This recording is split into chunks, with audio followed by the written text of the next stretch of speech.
titled Kerala's Innovation and Knowledge-Driven Transformation, highlights the state's pioneering efforts in leveraging knowledge, technology, and human capital for sustainable and inclusive development.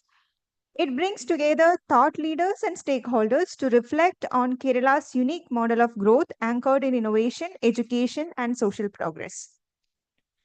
We are privileged to have this session chaired by Professor KJ Joseph, Director, Gulati Institute of Finance and Taxation. Welcome, sir. We are also honored to have an esteemed panel of speakers whose insights and expertise will undoubtedly enrich our discussion.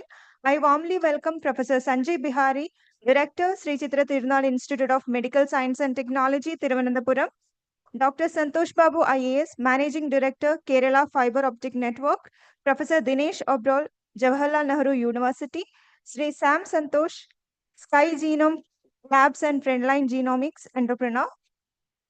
And additionally, I extend a warm welcome to the discussion initiator of this session, Dr. Godwin SK, Government Women's College, Thiruvananthapuram. With that, I once again extend my sincere welcome to all and invite the chair of our session to formally commence the proceedings. Thank you.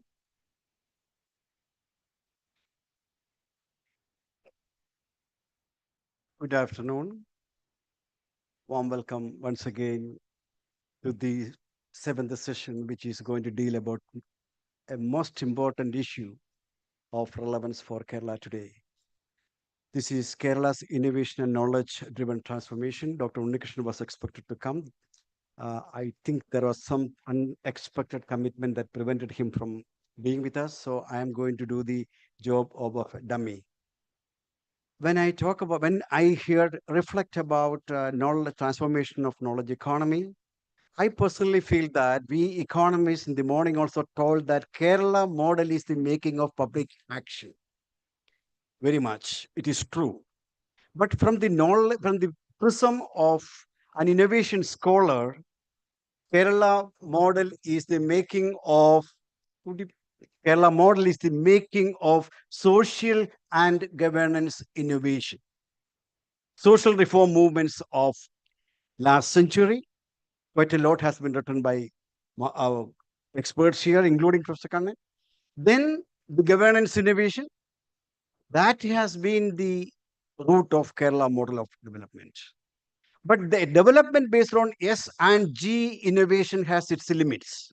That limit has been reached somewhere around 1970. And after that, any economy, going by the historical evidence, to move forward, you have to move from S and G innovation to S and T innovation.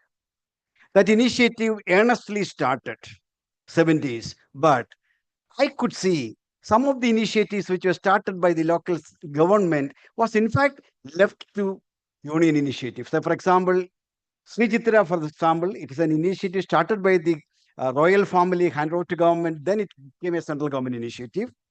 ERNDC actually left its R&D wing to central government. Now, Earth Science has been left to central government. Central government, in a sense, India is noted for the first country in the world to recognize as early as in 1958 the role of science, technology, and innovation in science resolution. But the role of state governments was not recognized. And today, we in India, in Kerala, 2021-22, the budget by Professor Thomas Isaac explicitly announced the idea of transforming Kerala to a knowledge economy. I think first time. Then next year, we started an R&D budget in the state. First time in the country. Today, we are actually reflecting about the process of knowledge-driven transformation. That knowledge-driven transformation can happen if and only if innovation can come from an innovation system. And we have key actors in the Kerala's innovation system here with us.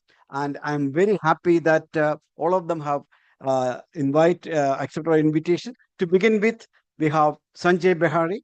Sanjay Bihari is the director of Sri Chitra Tirunal Institute of Medical Science. And you heard in the inaugural session itself from none other than Balagopal, Sri Balagopal, who actually his economic success goes to Sri Balagopal's Tirumo Penbol, the that goes to the innovation by technological innovation from Srijit Tirunal Institute of Science and Technology. And they are continuing that effort in its intensity at all levels. And we have Dr. Behari, a well-known neuroscientist, worked all across the world, holding important positions in his area of in neurosurgery. And Dr. Behari's international recognition is evident through the fellowship of Royal College of Surgeons in Edinburgh, UK, and international fellowship of American Association of Neurological Sciences. I'm sorry that each one of the people sitting here are bringing so much of experience, such a big biodata. It will be extremely difficult for me to introduce them appropriately in a world of Google. Please, I welcome all of them once again, and I request Dr. Sanjay Behari to share his thoughts. Thank you, sir. Yeah, can you just...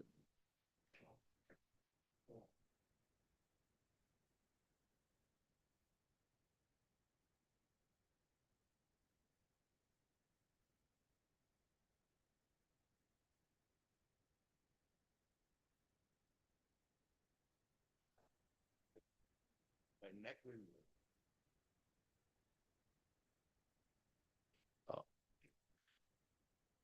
Good afternoon. First of all, I'm grateful to Professor Joseph and the fraternity of Gulati Institute of Finance and Taxation for this honor and privilege.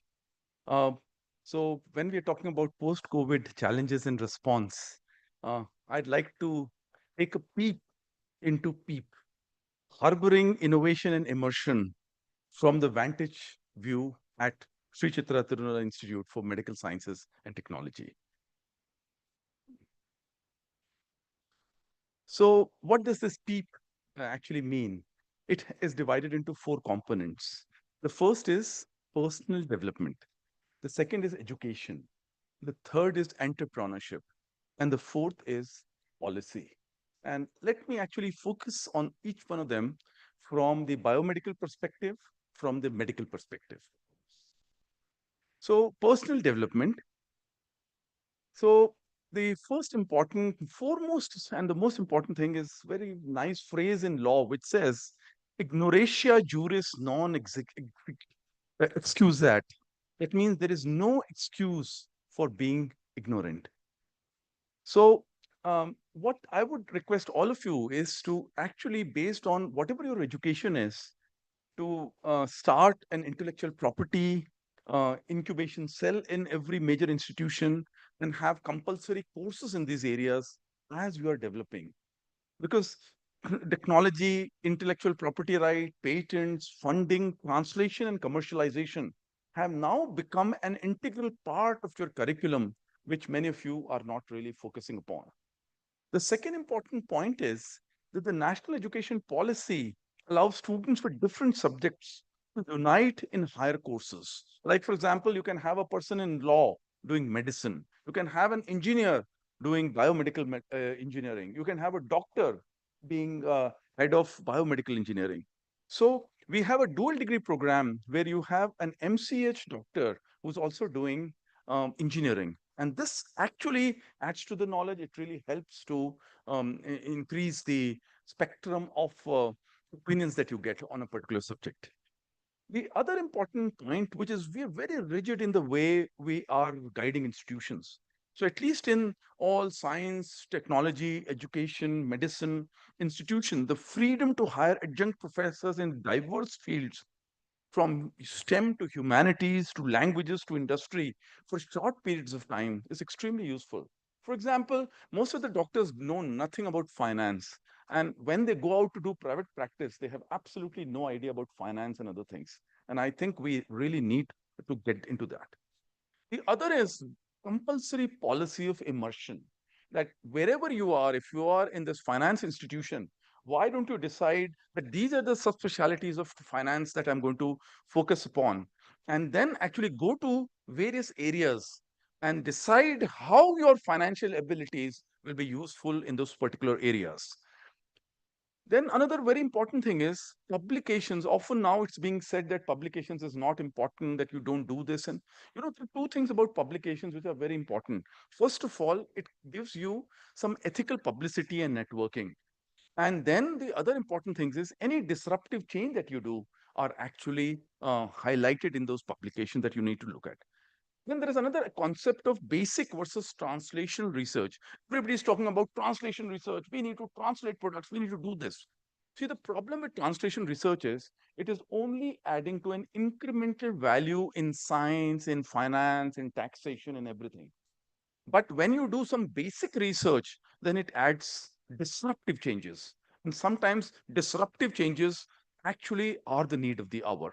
So the important thing is that you have to balance translational research with some basic research. These both are equally important. Another thing is, most of you do not have any idea that there is a formal way of actually participating in conferences. There's a formal way of making a slide. There's a formal way of making a poster. So scientific communication is very important. Many of you are writing a project grant, but you're not formally taught how to actually focus on writing project grant. And what I, as an examiner of project grant, what do I actually want from the project grants? This is another very important thing. Documentation checklists. I mean, we Indians are very, sadly lacking in documentation and checklists. Checklists are so important in your entire day-to-day working that if you make checklists, then your entire day is organized. And I think checklists are a very important part of your work. And then finally, becoming digital savvy. I mean, every single aspect of what you do, whether you make slides, whether you drive a car now, what you do is based on digital technology. And many of them have no idea about programming. Many of us don't have any idea of how to actually talk about cybersecurity. And therefore, digital technology is a very important aspect of growing up. I have devoted one complete slide on know your equipment. Most of us uh, um, use equipment. Sometimes it depends on our technical assistants and everybody to actually look at the equipment, but we hardly know how to maintain an equipment. So when an equipment goes out of order, then we are actually dependent on others to actually guide us through. We should know about annual maintenance contracts. We should know about comprehensive maintenance, labor contract, what is the negative clause, what is the downtime compensation. And most of us don't have any idea about this. This is a very specialized purchase, is a very specialized focus of finance, which nobody is actually focusing upon. The second is related to education, which actually concerns all of you. So in neurosurgical resident, we had a nationwide poll, and we got some very important conclusions. One is, why don't you actually try new things? Why don't you get into new areas? Why don't you finance people say, okay, I will go to Sri Chitra and look at some hospital or biomedical technology or the public health wing. You only want to focus on finance as finance, critical finance concepts. But when you go to these areas, then your own mind will work in different ways and take it to the next level. So you have to have, why don't you do it? Because there is a little bit of self inadequacy. What will I do in a hospital? What will I as a doctor do in a financial institutions? You have to take that leap of faith. So you have to have sufficient exposure to the subject during undergraduate teaching, introduce training programs. And the other important thing is this too much differential attitude towards teachers has to stop in India. It actually hampers growth. So I have noticed, I've taught more than 100 residents, and some of the people who are not very polite with you when you're a senior professor and head of the department are the people who are the most innovative. And you really have to suppress your desire to actually push him down and to not really kind of tell him to be quiet and all that. They're the people who have that spark in them who take it forwards. And I really think this is thought which needs to be really focused upon. Then another thing is when you actually get into an institution, there is no course for foundation entry. So when you just come, they just put you in a class and then you just keep on going what you're doing. You don't know what the curriculum is. You don't know what the teachers are. You don't know what is expected of you. You don't know what the timelines are. You don't know what the workflows are. You don't know what the basic tools are for getting you through. You don't know any basic biostatistics, you don't know any basic statistics, and then you're suddenly getting into that. So I would really suggest that foundation training at entry is a very important part of education that you need to focus upon. And in Sri Chitra, we have done it. I mean, there was a lot of resistance from all heads of departments, but we made sure that when our resident comes, he knows about the departments, he knows what areas he's working on, he knows the basic procedures, he knows how to manage medicines, how to manage intensive care unit. And for 1 month, we actually train him in this induction program. Another very important thing is that when we did this poll, we found that only 53% of the students now are reading textbooks. Reference books were ref by only 6% of students. Print journals by 5% of them. Electronic books, everybody 81%. Electronic books, they will photocopy, they will scan PDFs and keep it on their iPad. The electronic journals, some of them will read. And of course, a lot of knowledge comes from sources like Wikipedia, which is like, not, you don't really know whether it's authentic or not. But all of them said some very important thing. They want participative teaching. They want bedside teaching in medicine. They want mentorship in surgery. They don't want any teaching in surgery. They say, you allow us to do surgery and you just supervise us. Then cadaveric dissections, group discussions, evidence-based learning, correlation of clinical things with pathology, electronic teaching with diagrams and figures, electronic resource material like medical simulation. And the biggest thing which came through this nation, Paul, was nobody wants a class which is more than for 20 minutes. Okay. And in that 20-minute class, nobody wants a long lecture. They just want a group discussion where they can participate in the discussion. Revolutionary things, but I think we need to change here. The other important thing is we thought people will not want exam. They said they want exams every 3 months. They said we should have syllabus, credit-based evaluation, and periodic internal assessment. All of this is very, very important that they looked at. And another thing is that in England, when you actually go, there is a thing called Resident Feedback Assessment Program, or RETA. So the resident or the student gives an input on what that student wants for himself or herself every 6 months. And the Royal College will actually create the course in the next 6 months for that particular person. And I think this flexibility should now come to Indian education also. Then simulation and virtual reality is a very important area which everybody wants to work in, because this is immersive and participative. And I think this needs to be focused upon. And the other important thing is, see, what we do is we have one subject. Like, for example, finance is one subject, taxation is one subject.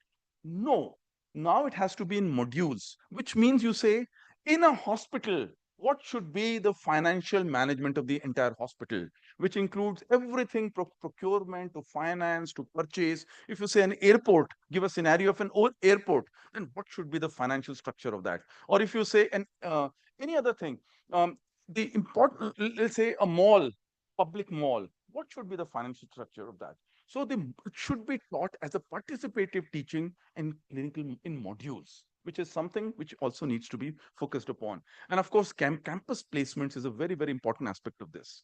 The third thing relates to entrepreneurship.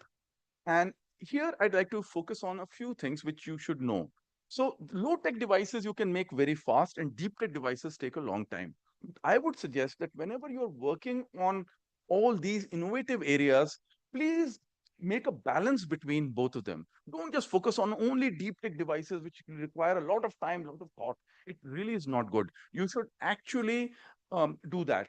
You should balance the two. And the other important thing is you should plan around statutory approvals.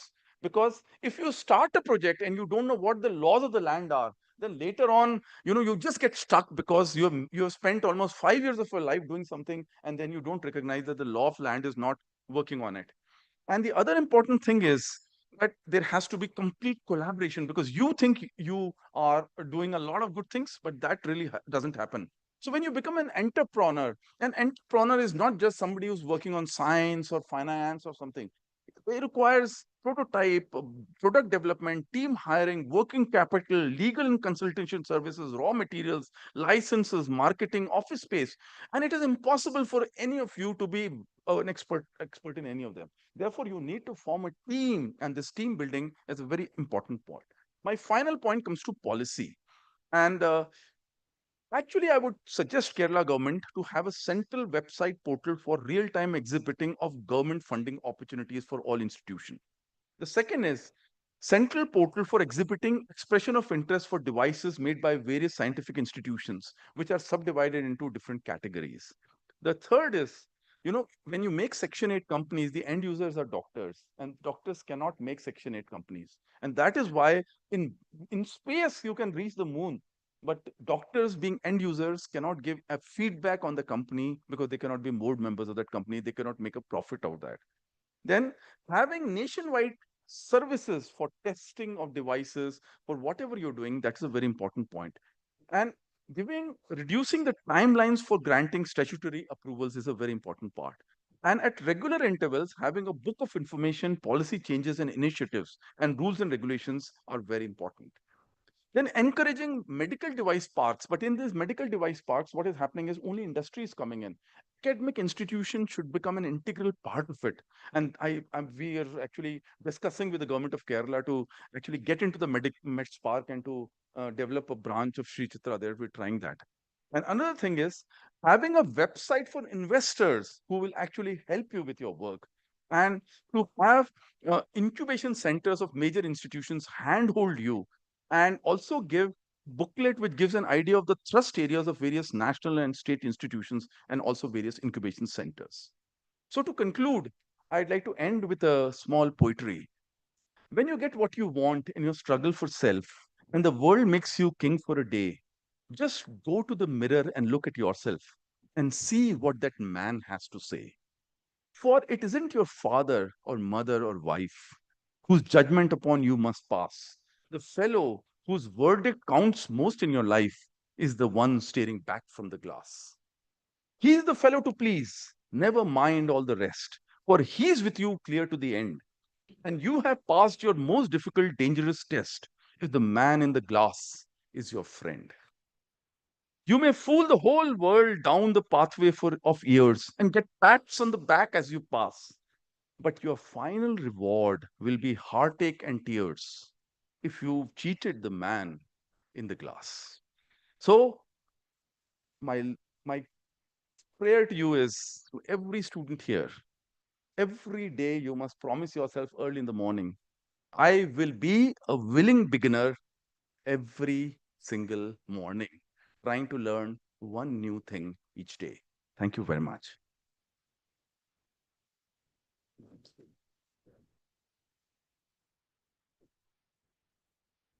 Thank you very much, Dr. Bihari, for those highly inspiring intervention. And I'd especially liked the emphasis that you gave to what is called radical innovation. Conventionally, science policy, there's a thinking that as far as we in the developing countries are concerned, we can do incremental. The so-called basic research and radical innovations are the cup of tea of the developed world. So I'm very happy that you said that interesting idea. I understand that some of the people are feeling sleepy and they need to keep away from sleep. You are talking. Kindly sleep, don't talk.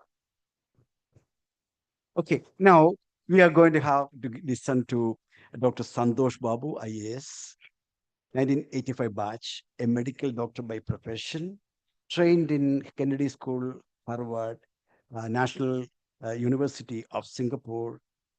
Have to his study something 250 transformative, innovative interventions, and we credit in he being quoted by none other than Abdul Kalam, and working as a Tamil Nadu cadre IAS special principal secretary over there.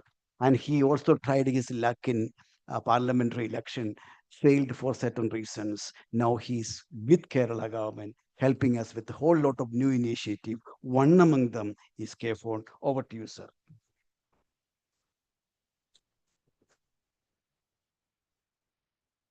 Hellarkum namaskaram. It's extremely difficult to keep you awake, as sir said, but let me try. It's very distinguished panel we have here with the director of this institution, Gulati Institution, Joseph sir. Then the doctor who just spoke from the Sri Tirunal Institute, the father of genomics in India, Sam Santosh, of course, Godwin sir, I don't know. And a lot of people I know here, Harith Harsha is a Kerala Administrative Service Officer here, sir who created Technopark is here, a lot of visionaries here, a lot of youngsters here. So my, yeah. Right. Thank you. So it's extremely, it's a very good feeling to be here in this institution. My focus is only on governance. നമ്മളൊക്കെ ഒരു government ഓഫീസിലേക്ക് ഇറങ്ങി നടന്നിട്ടില്ലേ. So ഈ governance എങ്ങനെയാണ് improve ചെയ്യുന്നതെന്നുള്ളൊരു question മാത്രമാണ് എൻ്റെ മനസ്സിൽ ഇത്രയും വർഷമായിട്ടും. I have been after this, how to become a world-class leader in governance. That's, I think, what is the thrust of what Joseph sir told me when we had the conversation. Now, all of us have had some impact, positive or negative, going to a government office, and you have been good, happy about it, bad about it, you had a frown on your face, but whatever it is, I think we all need to go to a government. We never should ever get into a government office. That's the premise of my conversation here. Can I see the presentation? So let's assume that we live to 100 years. 100 വയസ്സ് വരെ ജീവിച്ചാൽ we are living only for 36,500 days. നമുക്ക് 36,500 ദിവസമേ ഉള്ളൂ ഈ ഭൂമിയിൽ. Please understand that. അത് 100 വയസ്സ് വരെ എത്ര പേര് ജീവിക്കും നമുക്കറിയാം. ഇപ്പൊ കുറച്ച് പേരൊക്കെ ഉള്ളായിരുന്നു.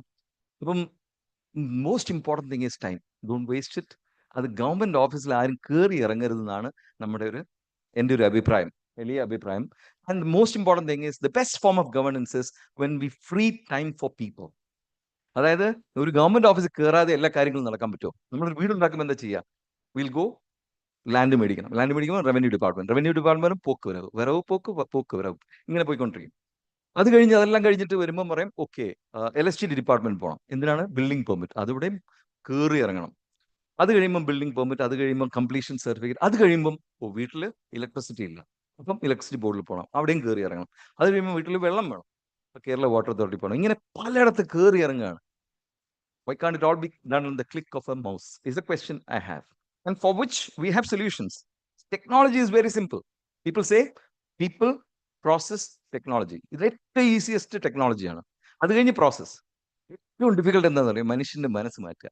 It's extremely difficult. We are all siloed people. ഗവൺമെന്റിൽ 52 ഇൻസ്റ്റിറ്റ്യൂഷൻ അങ്ങോട്ടും ഇങ്ങോട്ട് സംസാരിക്കില്ല. നമ്മൾ കത്തെഴുതും, അവർ ഇങ്ങോട്ടൊരു കത്തെഴുതും. കത്തെഴുത്തുമ്പോഴാണ് നമ്മുടെ ജോലി.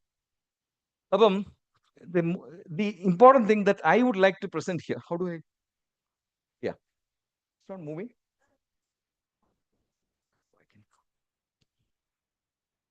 It's not working. Okay. അപ്പോൾ നമ്മൾ government institution, my premise here is, sir, again, I'm a compulsive speaker. You stop me when, yeah, they will stop me. I will be very good. Okay. അപ്പം നമുക്ക് ഒരു government institution എടുക്കുകയാണെങ്കിൽ, personally for me, I feel that employees should be happy, joyful. Citizens should be happy, alert administration, and happy entrepreneurs. And the most important thing is, how do we think of, forget India for the moment, how do we think of Kerala as an economic powerhouse? ഇതാണ് നമ്മുടെ important thing. I'm still not able to move at the speed I want. Yeah, you move it for me, please. Thank you. So, ഈ government ഇൻസ്റ്റിറ്റ്യൂഷനിൽ I just want you to understand, I want to demystify what സെക്രട്ടേറിയറ്റിലൊക്കെ നമ്മൾ ചെയ്യുന്ന ജോലി എന്ന് വെച്ചാൽ 3 കാര്യങ്ങളേ ഉള്ളൂ. Policy, നയം. അത് കഴിഞ്ഞ് ആ നയത്തിന്റെ ബേസിസിൽ കുറച്ച് ഫയൽസ് മൂവ് ചെയ്യുക. ആ ഫയൽസിന്റെ സ്പീഡിനനുസരിച്ച് കുറച്ച് സർവീസ് കിട്ടുക. This is all that's happening across, you take India, China, Africa, any country in the world, only these things matter. Next slide. ഈ കാര്യങ്ങൾ നമ്മൾക്കൊന്ന് സ്പീഡപ്പ് ചെയ്യുകയാണെങ്കിൽ അപ്പം നമ്മുടെ സിസ്റ്റത്തിൽ എന്താണെന്ന് വെച്ചാൽ, നമുക്കിപ്പം കേരളത്തിൽ ഒരു 1000 സർവീസ് ഓൺലൈനാണ്. അപ്പോൾ പണ്ട് ഗവൺമെന്റ് ഓഫീസിൽ കയറി ഇറങ്ങണമെങ്കിൽ ഇപ്പോൾ we are to get into different websites, different passwords, different everything, ഇല്ലേ? വാട്ടർ അതോറിറ്റിക്ക് ഒരു വെബ്സൈറ്റ്, ഞങ്ങൾക്കൊരു വെബ്സൈറ്റ്, അവർക്കൊരു വെബ്സൈറ്റ്, എല്ലാവർക്കും. It's not possible to bring the entire Kerala government into a smart phone. That's a question we essentially should be asking. അപ്പോൾ ഇവിടെ ഇരിക്കുന്ന youngsters ഒക്കെ എനിക്കറിയാം, maybe after 10 years you all will go abroad. How is that we retain you and create this into a magic land? അതാണ് നമ്മൾ ചെയ്യേണ്ടത്. Next slide. Next. Next, പോട്ടെ. ഇതില് one of the things that I want to tell the people here who matter and who have a thing or two to do with the governance is that we are very underinvested on many things. Just can you go back to the previous slide? I wish I could do it at my pace. E-security, നമ്മൾ sir പറഞ്ഞു, doctor Hari പറഞ്ഞു, on e-security, we are very underinvested. Then, next slide. Slide മാറുന്നു, അതാണ് എൻ്റെ പ്രശ്നം. We are very invested on geographic information system, emerging technologies, data management, etc. Is the problem there, yo? And sir was talking about finance. Our finance department across, they don't recognize the difference between expenditure and investment. Ellam expenditure ആണ്. IT is an investment. അത് സാറിന് അറിയാം, sir invest ചെയ്തുകൊണ്ട് ഇപ്പം കേരളം എത്ര മുന്നോട്ട് പോയി, എത്ര ടെക്നോപാർക്ക് എന്ത് മാസീവ് ആയെന്ന് നമുക്കറിയാം. It's a beautiful investment that was done, which is next slide. So we need to make investments in IT. If you look at China, they massively investing in technology. ആ ഒരു ഇൻവെസ്റ്റ്മെന്റ് നമുക്ക് പറ്റുന്നുണ്ടോ, നമ്മളുടെ GDP എത്ര percentage ആണെന്ന് നമുക്ക് think ചെയ്യേണ്ട ആവശ്യമുണ്ട്. Then now it's the time to move out of e-governance to what I call as A governance, P governance, and S governance. A governance is algo governance. So suppose you come to my office, I'll ask you, what is your name, what's your father's name, what is your mother's name, what is your child's name? Every little bit of data of every Malayali is there with me. I have, but we keep asking you, why should we do that? Why can't we move into algo governance, where we have your data first, and whatever you want to say, we add it as metadata. Second is predictive governance. Is it possible that without you applying for anything, can we deliver those things to your mobile phones at the time that you require it without you asking? അതാണ് ഒരു actual governance. അത് നമുക്ക് അറിയാം, നിങ്ങൾക്ക് 10 വയസ്സിൽ ഇത് വേണം, 15 വയസ്സിൽ ഇത് വേണം, 20 വയസ്സിൽ ഇത് വേണം, നമുക്കറിയാം. Is it not possible? ഞങ്ങളൊരു 52 ഡിപ്പാർട്ട്മെന്റ്, 52 വെബ്സൈറ്റും 52 ആപ്പുമായിട്ട് ഇരിക്കുകയാണ്. It's not possible. Is it not possible to integrate? That's a question I want to put to the policy makers here. Why can't we think about world class? Third thing is spatial governance. GIS use. And the practical application, I'll just show you. Next slide. Next slide. We have to delight our citizens. Citizens in a beautiful service avർക്ക് കൊടുക്കുകയാണ് നമ്മുടെ government job. Next. അത് എങ്ങനെയാണെന്ന് വെച്ചാൽ ഇപ്പൊ file centric governance ആണ്, അത് മാറി human centric governance. അതായത് ഒരാൾക്ക് വേണ്ടിയാണ് 52 departments. For one person, 52 departments, or let's say 60 departments. It's for my sake that all the departments are there. But the situation is reverse. It's for the sake of the departments that the citizen survives. അല്ലെ? സിറ്റിസന് വേണ്ടി ജീവിക്കുന്ന ഒരു സൊസൈറ്റിയിൽ citizen വന്ന് നമ്മുടെ government ഓഫീസറുടെ ഫ്രണ്ടിൽ ഇങ്ങനെ നിൽക്കേണ്ട ഒരു ഗതികേട് വരാൻ പാടില്ല. Citizens are supreme. The 1 lakh people who are serving the citizens, they are the servants. That's why we are called government servants. നമ്മൾ അവിടെ സെർവ് ചെയ്യുക with elan. And ഒരു ഗവൺമെന്റ് ഓഫീസറും കയറി ഇറങ്ങാൻ പാടില്ല. For God's sake, we should stop this business. And I would say that we should have all these government officers as back officers. ഒരു പേരും വേണ്ട, ഒന്നും വേണ്ട. K-Phone, K-Smart, IKM, ഒന്നും വേണ്ട. We just go work there and create the services for citizens.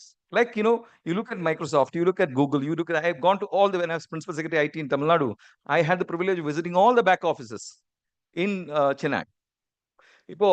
You take the example of this company, Shell. Shell does $2 billion transactions per day, globally. And all transactions in Chennai, 30 youngsters are 50 people. $2 billion worth of transactions are being transacted through Chennai. If such a small number can do 2 billion, 3 billion bureaucracy, why can't we create magic? Is a question that we need to ask. So we need to move from ordinary to extraordinary to the supreme. Next. അപ്പോൾ നമ്മൾ information Kerala mission, ഞാൻ CMD ആയിട്ട് 2 വർഷമായി. Next slide പോകുന്നു. ഇപ്പോൾ please next slide. അവിടെയാണ് നമ്മൾ K-Smart എന്നാണ് സംഭവം ഉണ്ടാക്കിയത്. ഈ ഇൻഫർമേഷൻ കേരള മിഷൻ ഈ പീപ്പിൾസ് പ്ലാനുമായിട്ട് കണക്റ്റഡ് ആണ്. 1999 PV ഉണ്ണികൃഷ്ണൻ സാറൊക്കെ സ്റ്റാർട്ട് ചെയ്തതാണ്. അതൊരു കുറേ ആപ്ലിക്കേഷൻസ് ഡെവലപ്പ് ചെയ്തു.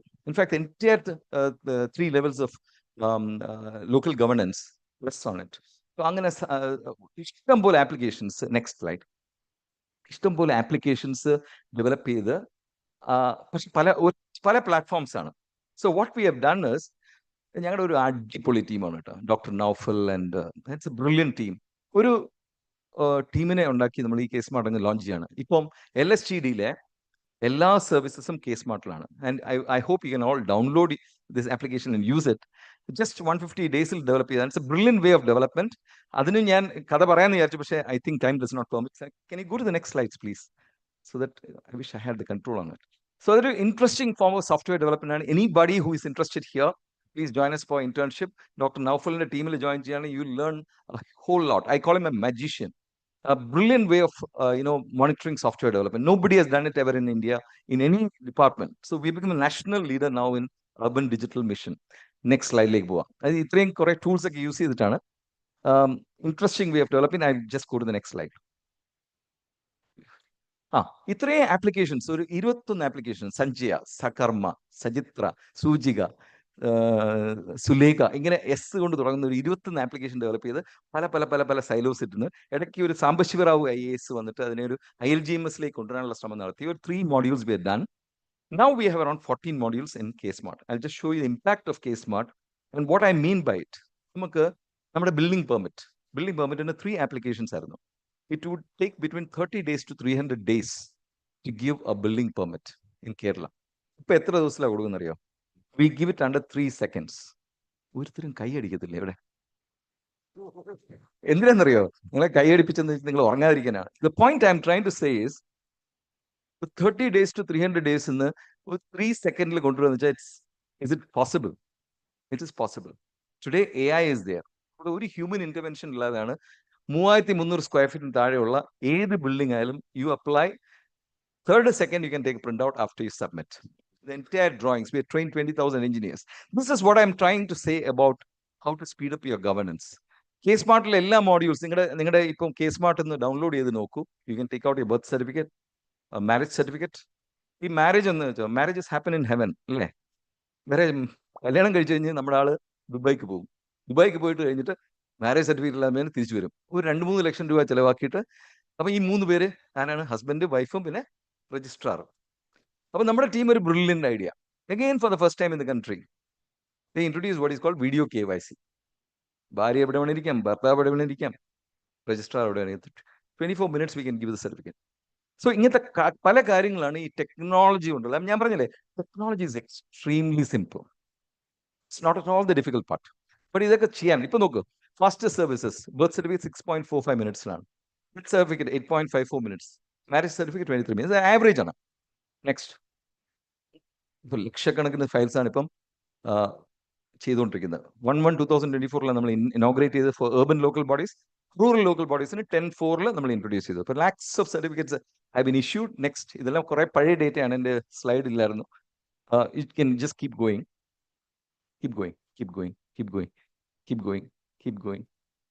ഡാഷ്ബോർഡ് ഉണ്ട്.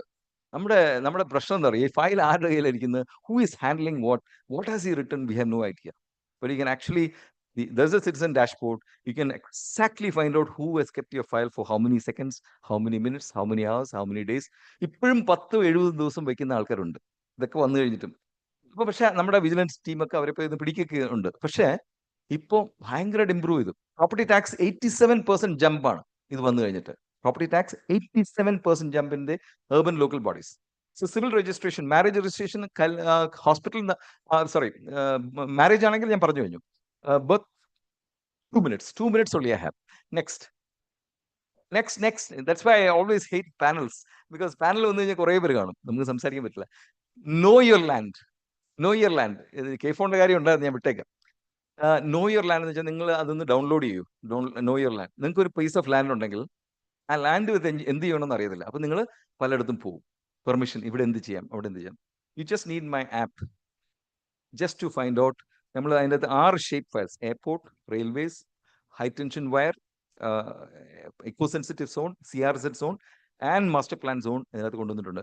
നിങ്ങളൊന്ന് ചുറ്റി നടന്നാൽ മതി. Exactly what type of building in come up, what is the height of the building, എല്ലാ പെർമിഷൻസും അതിനകത്ത് കാണും. നെക്സ്റ്റ്, ഒരു ആപ്പ് ഉണ്ട്, വെബ്സൈറ്റ് ഉണ്ട്. നെക്സ്റ്റ്, ഇതാണ് സംഭവം. അപ്പോൾ ഇതിനകത്ത് ഈ പ്രോപ്പർട്ടി ടാക്സിന്റെയും ബിൽഡിംഗ് പെർമിറ്റിനകത്ത് നമ്മൾ for the first time in the country we introduce what's called EDCR rule എഞ്ചിനും GIS റൂൾ. ഞാൻ ടെക്നോളജി പറയുന്നത് എന്താണെന്നറിയോ, ഭയങ്കര എളുപ്പമാണ്. എല്ലാവരുടെ കയ്യിലും ടെക്നോളജി ഉണ്ട്. ഇതൊന്ന് ഇന്റഗ്രേറ്റ് ചെയ്യുന്നതാണ് ലീഡർഷിപ്പ്. അത് ഇന്റഗ്രേറ്റ് ചെയ്ത് നമ്മൾ വിട്ടു. Next, meeting management, public grievance, ഇത് ഈ പല പല മോഡ്യൂൾസ് ആണ്. Next, smart fund transfer. ഒരു കോൺട്രാക്ടർ അവിടെ വരാതെ തന്നെ ഒറ്റ ക്ലിക്കിൽ പോകാൻ പറ്റും. The gist of what I'm trying to say is that we'll be left far behind if we don't think world class. If our files move at snail's pace. ഇപ്പോൾ ഞാൻ തമിഴ്നാട് കേട്ട IAS ഓഫീസർ, അവിടെ എങ്ങനെയാണെന്ന് വെച്ചാൽ ഒരു ദിവസം കൊണ്ട് എല്ലാ കാര്യങ്ങളും നടക്കും. എന്നുവെച്ചാൽ ഡിസ്കഷൻ കുറവാണ്, ഡിസിഷൻ കൂടുതലാണ്. നമ്മളിവിടെ ഡിസ്കഷനാണ്, ഡിസിഷൻ വളരെ കുറവ്. Not political, I'm talking about the bureaucracy. ഞാനവിടെ ഒരു 2 ദിവസം കൊണ്ട് ചെയ്യുന്ന കാര്യം ഇവിടെ 12 മാസം എടുക്കും. അത് ഭയങ്കര ഡിഫിക്കൽട്ടാണ്. It's very difficult for me to countenance that kind of delay. Why should there be that kind of delay in bureaucracy? I have never understood the reason for that. We need to consult, I agree. We need to consult, but we need to give services very fast.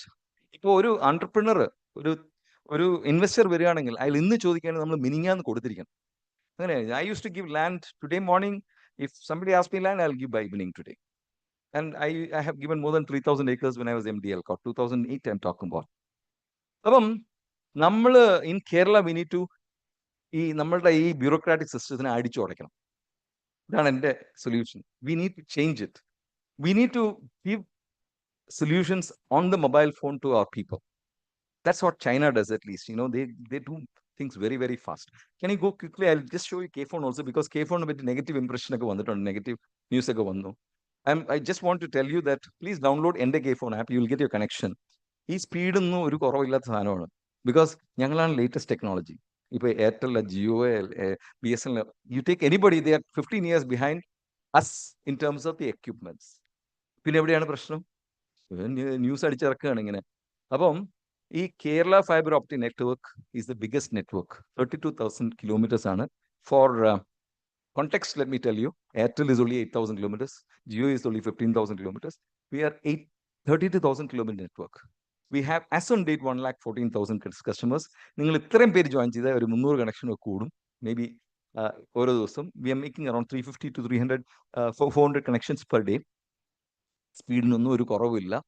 It's doing very well. I think it's one of the biggest decisions taken by any democratically elected government anywhere in the world. Make internet a basic right. And എന്താണ് പറയുന്നത്? റോട്ടി, തുക്കുട, മുഖാൻ and bandwidth. അതാണ്, അതില്ലാതെ ജീവിക്കാൻ പറ്റത്തില്ല. മറ്റേ Covid വന്നപ്പോൾ നമുക്ക് മനസ്സിലായി, നമ്മൾക്ക് അന്ന് ബാൻഡ്വിഡ്ത്ത് ഇല്ലായിരുന്നെങ്കിൽ നമ്മളെല്ലാവരും ഭാര്യയും ഭർത്താവും അടികൂടുമായിരുന്നു, പിള്ളേരെ അടികൂടുമായിരുന്നു, എല്ലാവരും കയറി അടികൂടുമായിരുന്നു, അല്ലേ? ദൈവമാണ് നമുക്ക് ബാൻഡ്വിഡ്ത്ത് കൊണ്ടുവന്നത്. ബാൻഡ്വിഡ്ത്ത് ഉള്ളതുകൊണ്ട് നമ്മൾ കോവിഡിനെ അതിജീവിച്ചു. So we need to understand that the government of Kerala is investing a lot. We need to make further investments in the government of Kerala towards making this a knowledge economy. Fast decision making നമുക്ക് വളരെ വളരെ important ആണ്. അതിന് technology ഉതകും. We all need to come together, and even institutions like Gulati Institution, which is a think tank on economy, will appreciate the fact that time is the biggest essence. സമയമാണ് എല്ലാത്തിലും കാര്യം. നമ്മളിപ്പോൾ പറഞ്ഞു പോയപ്പം 10-20 minute പോയി, അല്ലേ? നമ്മുടെ ലൈഫിൽ 10-20 മിനിറ്റ് പോയില്ലേ? നിങ്ങൾക്ക് എൻ്റെ നല്ല കിട്ടിയോ മോശം കിട്ടിയോ നല്ല ഇഷ്യൂ. പക്ഷേ the point is that time is just flowing. That's the only scarce commodity which can never come back.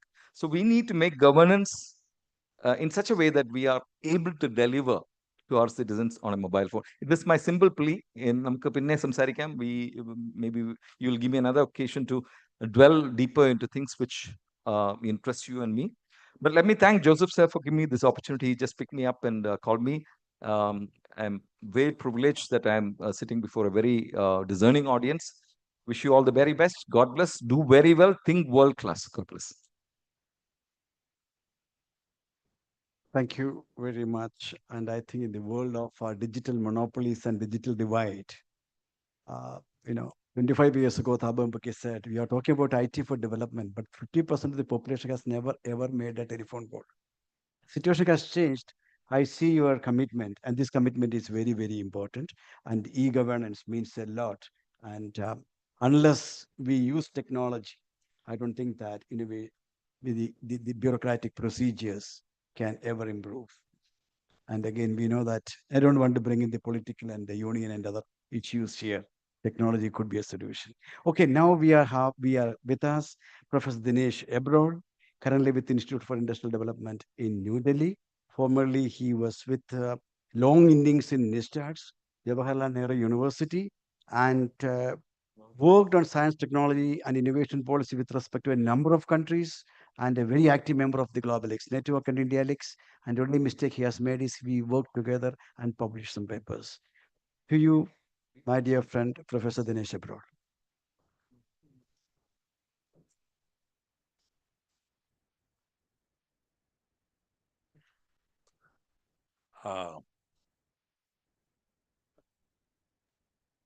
After Santosh has bombarded us with so many ideas on governance, I really wondering where do I begin? See, I look at COVID, Santosh. You know, we didn't allow even our domestic workers to come into our houses because we thought they may bring disease as far as concerned. You know, the problem is that technology has to be for something. What is it for? Whether it has the support of the social innovation, because Joseph began saying Kerala has had a surfeit of social and governance innovations, and now we need to move into science and technology. So I thought maybe I should begin with Santosh and Joseph need to marry, you know, huh? So this is why I said so, because I think the key question is whose knowledge? No, marriage means I'm not talking literally. I'm not talking literally. I'm saying is you need to marry these two perspectives. And for that, what is the most important question? The most important question is whose knowledge, for whom, and for what? That's the question. If we do not ask, then the governance will go wrong. Then the governance will not produce appropriate innovation.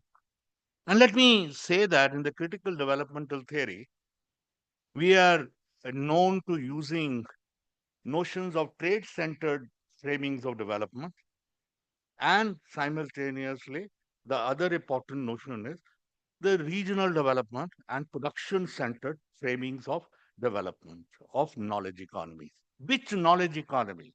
They can, at different times of moment, produce different kind of backward and forward linkages, and as a result, various effects as far as is concerned. We need to ask this particular question, how these journeys have been actually undertaken in India, in our own Indian context. The most recent context of trade-centered knowledge economy is what I call the economy which has been created in providing services through global capability centers. Okay? That's one. We're really very proud of it. But for whom? This whole STEM talent, everybody is learning if it is to be guided by that as far as is concerned, and that too through the money of every ordinary taxpayer. And remember, don't think that you are the only taxpayer or I am the only taxpayer. Everybody is a taxpayer in this particular country. Indirect taxes are more than direct taxes.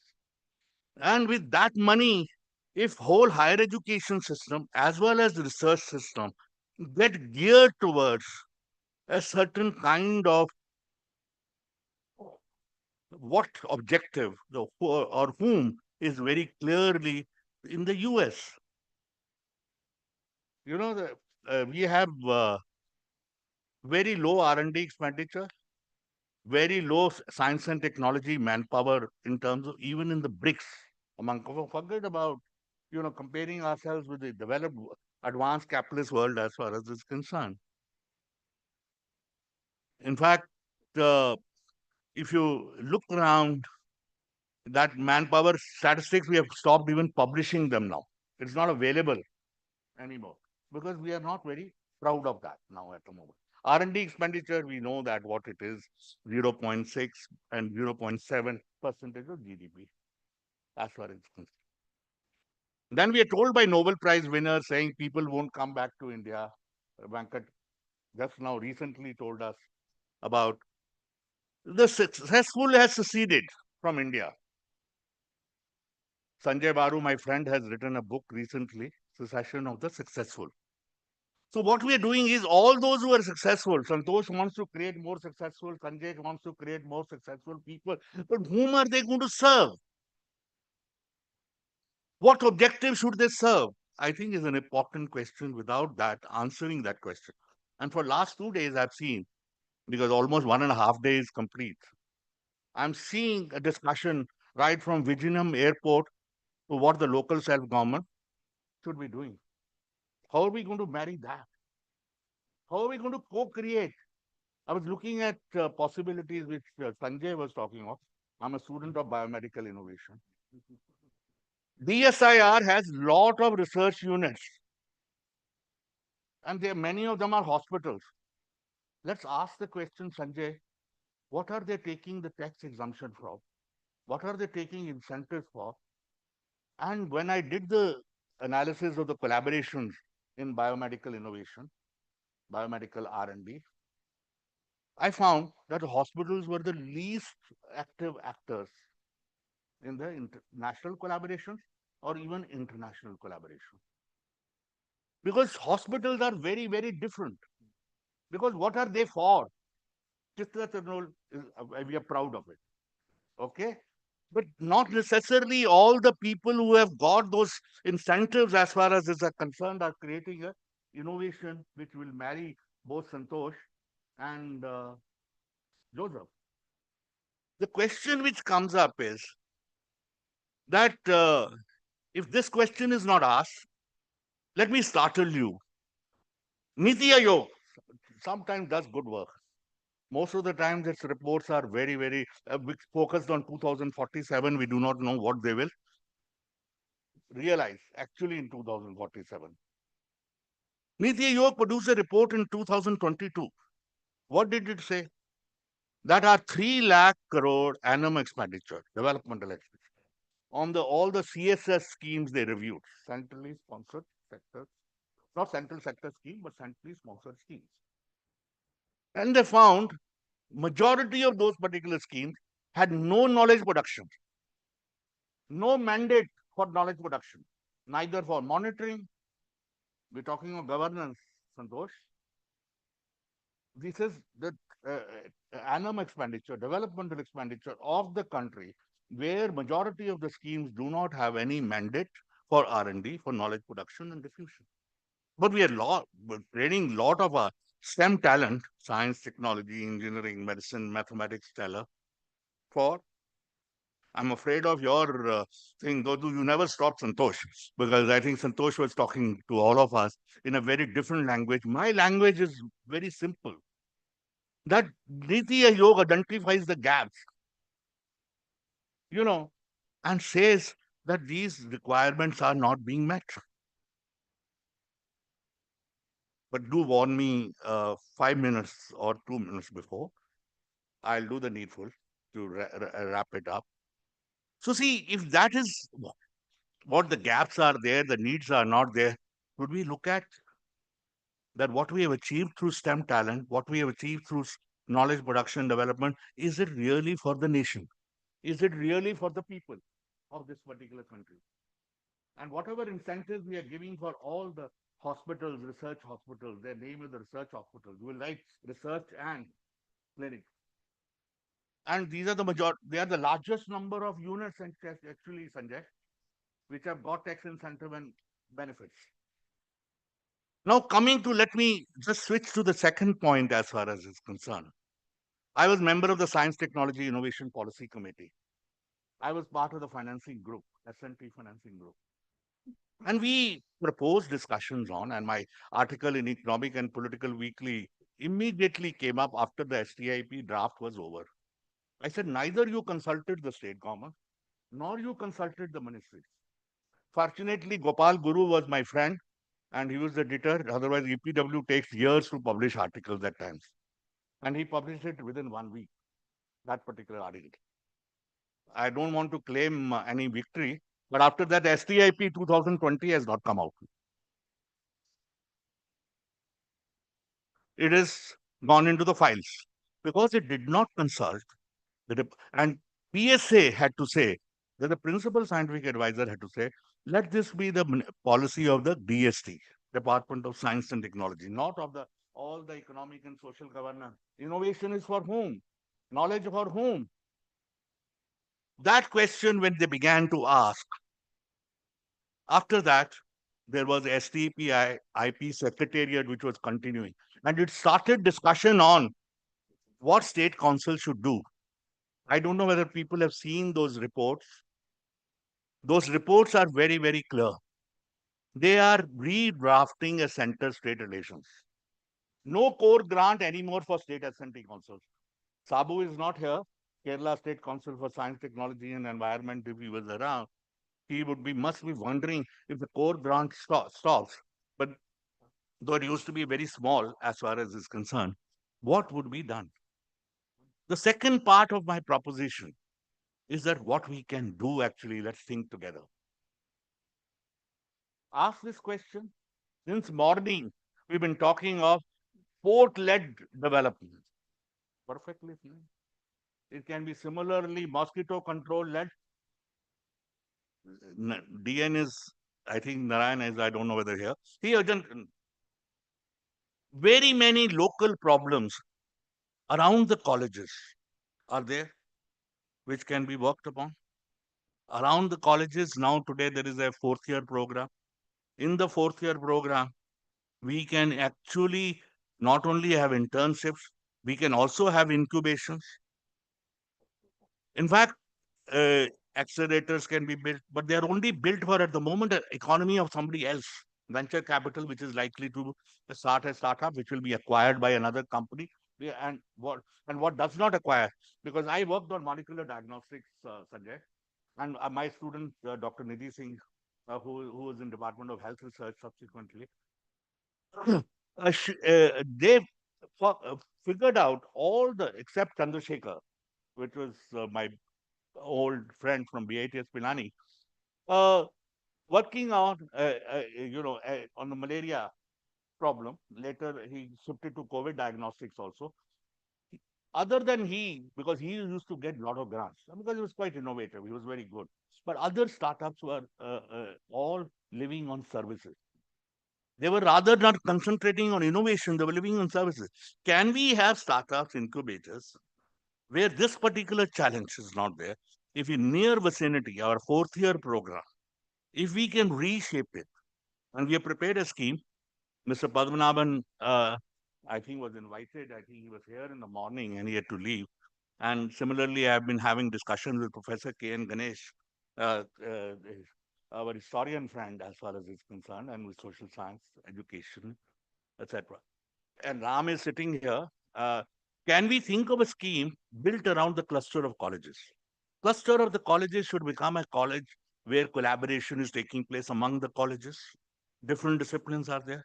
Let's create actually incubators within these institutions. I was looking at the report of this Janak Naiba, that is our Pune friend, as far as Doshar Forbes has built this particular institution. And they have done a study on regional innovation. They have their own evaluation yardstick. I would like to suggest that the first study which GIFT should think after this particular seminar is to look at the science, technology, innovation ecosystem so that we can marry both Santosh and Jojo. And I'm willing to be part of that particular exercise. The last point, because the chit has already come, these days people are getting a lot of slips. My nephew, after 200 people got recruited in Microsoft, day for yesterday got a layoff. It must have been good. And 200 people or more than 200 people, he got selected. And layoffs are taking place in Microsoft, across TCS included. Your innovation dream is Santosh in danger, is in deep, deep trouble as far as is concerned. So the point which one needs to keep in mind is, can we create a more stable, viable, resilient, local innovation system? I'm not against whatever STEM talent has got benefits in Silicon Valley or Genome Valley, etc. I've studied all of them. Let me tell you, Sunil Mani, my friend, studied it for some time and brought out, and I updated that particular data subsequently. As I said, we have only 5.5 lakh manpower in working on research and development and engineering services. Who produced data in the last, saying how many? Ambika. He asked how many people are working in IT sector. I am talking of specifically R&D engineering. We have totally about 5.5 lakh R&D and engineering people. And out of that, 45% plus people are working for the Lord. Lord is the US, the Lord Trump. He will tell you what relationship he's going to have with you, what impact it will have on you. That is different. But already there has been economic drain out of it, financial drain out of it, and the whole STEM talent. That will go on. You can't control it. I can't control it at the moment as far as this is concerned. Because we will have to provide alternate for possibilities of innovation and employment. Then only we can constructively solve this problem. FYUP, I close it. Fourth year undergraduate program is an opportunity to transform the Kerala higher education, science, technology, and innovation landscape. It can be internships, it can be incubators, and a very different production, regional development centered framings of knowledge economy are needed. Then we can co-create. Then we can even co-create for Bijinam. Then we can also co-create for the panchayat, the methanol. Elias John was talking of it. Probably he did not know enough about the fuel efficiency and the tanks, the problem that will pose the methanol, etc. And there's a whole debate going on in Hindu. There was an article recently on this. So the point is, think, even when you globally, think about people here who are your supporters, innovation for whose knowledge, I hope, will continue to be the agenda, even when we marry Joseph and Santosh. Thank you very much. Thank you, Professor Dinesh. 40 years ago, when I met you as a PhD scholar, I think sometime in 86, that energy still I can find in you. And you could not have emphasized an important need for system building.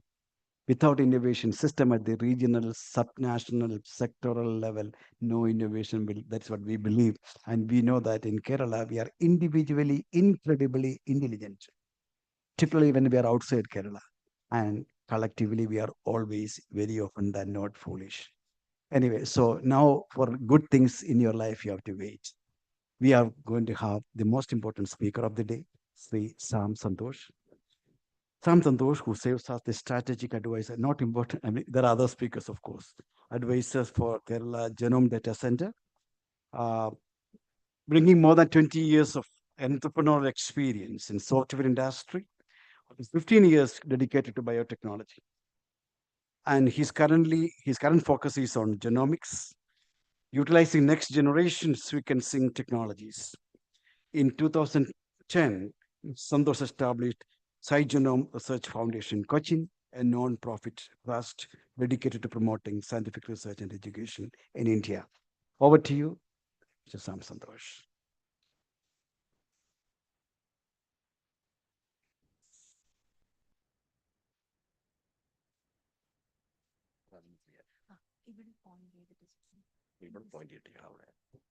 Thank you. Respected members on the dais, students, staff, and other friends of the Gulati institution. Good afternoon to you all. Very happy to be here, though it's in the afternoon, and I'm sure most of you must be feeling sleepy. But I hope that I will give you a few minutes of information and a perspective on how Kerala can move into the ambitious journey of turning itself into a knowledge economy. So I spent the last 35 years of my life as an entrepreneur. The first 20 years in software and the last 15 years in biotech, specifically in genomics. Now I'm not that active in business, but more focusing on my nonprofit trust and doing some more social relevant activities. But I happen to be advisor to the Kerala Development and Innovation Strategy Council, KDISC, and also I'm in the board of governors of Kerala Startup Mission and the Digital University. This is all in the last 3-4 years. When I started reducing my business activities, I've been getting more involved in some giving something back to the state. My talk here will focus basically on technology and on the entrepreneur startup ecosystem, because that is a place where I come from. And so I know very little of governance and many of the other important subjects that were talked here today. So this will be my narrow focus. So this is a very important book that at least was important to me personally in 2005, when Ray Kurzweil came out with this book called The Singularity is Near. Ray Kurzweil is a very well-known futurist. His whole life is in trying to predict the future, and especially in technology. So in 2005, in this book is a large book, 500 to 600 pages book. He focused on 5 areas which he mentioned are as the core pillars of the future. As far as technology is concerned, technology, science and technology is concerned, genomics, nanotechnology, AI, robotics, and neuroscience, right? And it proved so prescient. So now we sit in 2025, 20 years later, and you have to give hats off to him on how accurate he was, because there are so much details in that. So it's not like sitting in a piece of paper and doing predictions, but with logic and data and numbers, he was trying to show you how the exponential growth would be. And I was lucky to read this book and then do a program in the Singularity University that he had started soon after in San Francisco. So that gave me the confidence actually to move from software to genomics. It's a big jump for me. I have no biology background. So trying to learn a new subject and get it took me 4 to 5 years. But by the time I started SciGenome in 2009, this book was sort of my Bible. So it is so important to see. And nobody knew how accurate he would be. But in the last 20 years proved that, he's very accurate. And the same things actually apply for the next 20 years too. So there's nothing has changed really. If you look at the most important technologies that are affecting all of us today, these 5 remain still the most important. So Kerala, if you look at in Kerala, sorry, I'll just go back. How do I go back?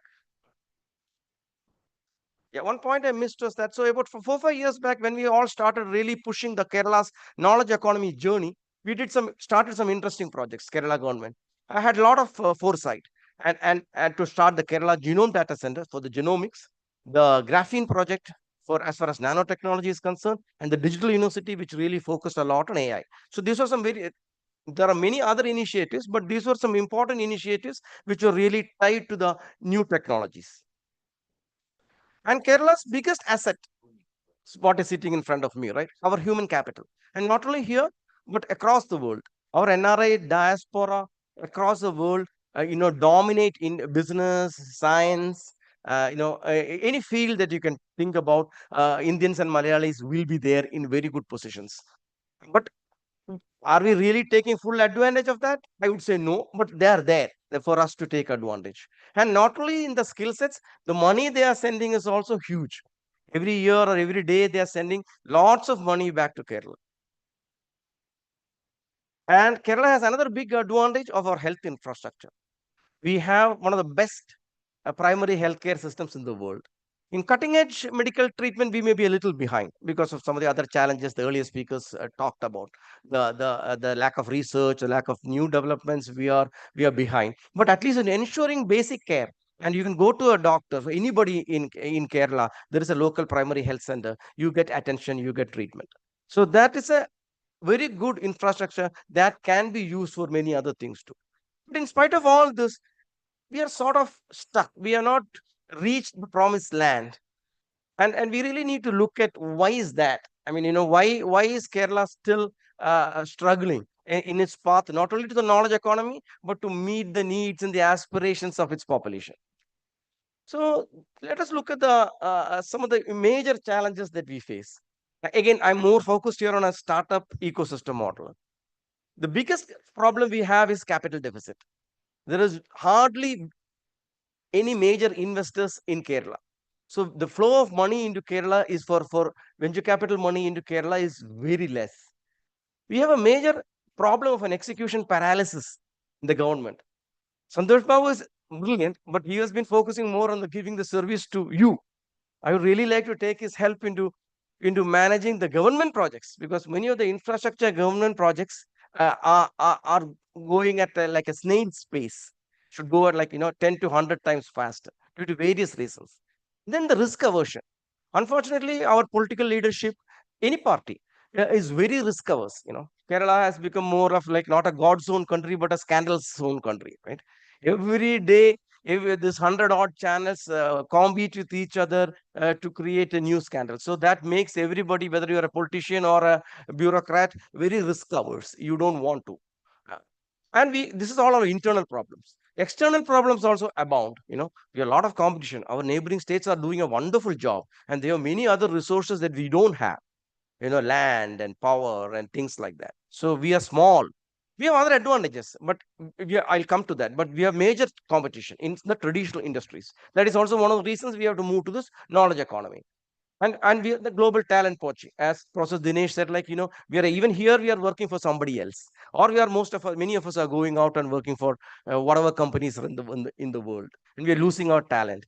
And unlike many other areas of domain areas, in technology, any delay causes major problems also, because technologies nowadays get obsolete so fast. So these are all the major challenges that we face internally and externally. So let us look at our startup ecosystem. You heard Anu Bambiga today morning, a dynamic, professional who did wonders, and not only him, the people before him, like Dr. Sajid Gopinath. I was hoping he'll be here today, and many others. In change the whole concept of startups and entrepreneurship in Kerala. So when I started my journey as an entrepreneur 35 years back, I mean, no, we didn't even know the word entrepreneur or a word startup, just like a business. So I'm going to do my own business. That was the whole concept. And everybody was so upset. My family, everybody was like, what is he doing? So that was the negative, very negative connotation. It slowly changed, but the real dramatic change happened in the last 10 years, maybe 10, 15 years. Now, you can even get a marriage, like, if you start doing a startup. Otherwise, you have to have a very good job to get married, right? So this is a start. That way, they have done a wonderful job. Awareness, acceptance, all that they've built up. But I am very scared that in the next 1 or 2 or few years, many of these are going to fall over a cliff, because there are 6,000 odd startups that has been started, and there is not enough funding or other opportunities in the small state of Kerala. So unless we do some dramatic effort, we will not be able to support them. These numbers tell the story. Like average now in the last 1 or 2 years, 3 years, we are getting like investment is about like $25 million a year, all together. And I'm saying all what the startups raise. And while, so maybe if you look at the last 4 years, it would have reached 80 million or 90 million in the last 4 years. Kerala startups would have raised. Just look at Bangalore. In the last 4 years, they have raised $38 billion. So billion meaning 1,000 million. So $38,000 million startups from private funding alone, VC funding alone, companies in Bangalore have raised, compared to maybe less than 100 million in Kerala. So the gap is huge, and our startups will struggle badly. And this is on the capital side. Now let us get to my second point about execution. This is only one project which I was closely associated with. So I know the Kerala Genome Data Center project. It is a ambitious idea, and I got initially great support from the Kerala government. The plan was that, hey, what are our strengths? So Kerala's biggest strength is Kerala's biodiversity. So how do we take advantage of this biodiversity? This biodiversity is fueled by the genomics. The genomics is the genetics is what causes the biodiversity. So if you can take the genetic data out and put it in a powerful AI-driven data center, you suddenly have a seat in the table globally. You don't have to go out now. People will come to you. I was very confident then, and I'm very confident now that if we execute the project, we will be very an admirable place for people to come. We should be able to attract people. But unfortunately, though, the project was sanctioned in 2002, 2003. It's 2005, 2006 year now. That is nearly 3 years gone, and the progress has been like so less. So it's not anybody's fault, but the whole system is that way. The fear of genetic data, the fear of human genome sequencing, all fears. I've been addressing only fears, and yeah, I have 2 minutes. Okay, so let us get into the next. So yeah, so similarly, people are all going out. Typically, this is for getting jobs. That used to be the situation. We lose talent. Now we are losing even much more youngsters. There are so many institutions, help organizations now helping people to go out just to do their studies, even after 12th. So we are losing the people, we are losing money. Most of them are taking loans and going out. And any country you take, when there's a crisis, there's Malayalis there, because then we have to bring the Malayali students back home, right? So whether it is Ukraine, whether it is anywhere in the world, our students are there. And so this is a big loss. We should actually be making money by having students from rest of the world come and learn here. But that's a boat that we need to yet to catch. I don't need to talk much about our Kerala's debt burden. You're finance guys. So, we are struggling under a huge debt and interest payments. We barely have money to meet our, salaries and pensions. So where do we get the money to invest? So very little government can do. But at the same time, the point I mentioned earlier, there's a lot of money in the country coming daily and also accumulating here. Even rough numbers show that there is about 24 to 30 billion dollars stuck here in Kerala, our own NRI's money. So many of it, much of it is maybe blocked in land and gold, but all low yield instruments. There is some way, some mechanisms that we have to figure out to get at least a small part of the money out and make it into investments. So അതാണ് ഇതിന് പരിഹാരമില്ലേ എന്ന് ഞാൻ ചോദിക്കുന്നത്. പരിഹാരം ഉണ്ട്. So one small idea which I would like to put out here, I was hoping that some of the other people like Professor Dr. Unikishan and Dr. Thomas Isaac and all will be here. So this slide was actually meant for them. But to really start some funds, we have to get some funds which are government backed. I'm talking about investment funds like SEBI accredited funds, which can we have many components, and each fund can be focused to a sector. So this can be a life sciences sector fund. There can be a medical device sector fund. Small numbers. 1,000 crores is not a huge number, but 1,000 crores for each sector. And we get government put some money, not for investment, but government backs it up. At least the principal you'll get back. And you get the NRIs to get convinced that don't put your money into gold or into land or your fancy house or the next car, but try to put at least a smart part of the money into the startup ecosystem, and you're very likely to get a return back, because it is not one company that you're investing. You're putting your money into the fund, and a fund of 1,000 crores will have a portfolio of like maybe 25 to 30 companies, or even up to 50 companies. So there's a good chance that some of them out of that will be successful, and you help the country and you help the entrepreneur, and and you also get some money back. So this is one thing. Second thing is to really focus is to identify the segments that the government needs to build on. So the genome, I mentioned one, but there are many other segments, especially in the life sciences area. So you can look at clinical trials, for example. I mentioned the fantastic healthcare infrastructure that we have. So that can be leveraged to provide clinical trials. Again, the fear is there. We had earlier some problems when we had clinical trials. So that fear with the politicians is still there, but that fear has to go away. And we have to conduct clinical trials, which will not only bring in money, but will also bring in cutting edge therapy like gene therapies and antibodies, new drugs and all to our patients. And the third thing which we are not really taken advantage of is our history and culture. Kerala is one of the most unique places in the world, not just because of its biodiversity, but because of its ancient 3,000-year-old population with a fantastic, diverse array of art forms and many music and so many other things which we have taken very little advantage of. Government has started some programs like the Kochi Muziris, Benale and the Kerala Literature Festival, but much more can be done, I feel, to make a big impact to the what is called the creative economy.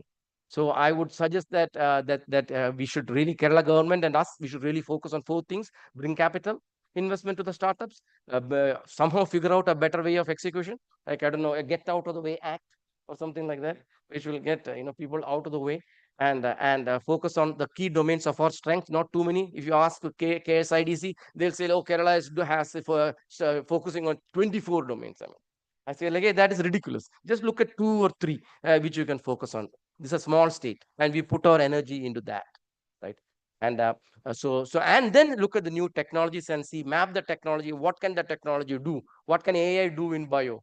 What can AI do in cultural? How can we get Kalamandalam into a premier institution and a startup incubator in the world? So all that is the things that we need to look at. Thank you very much.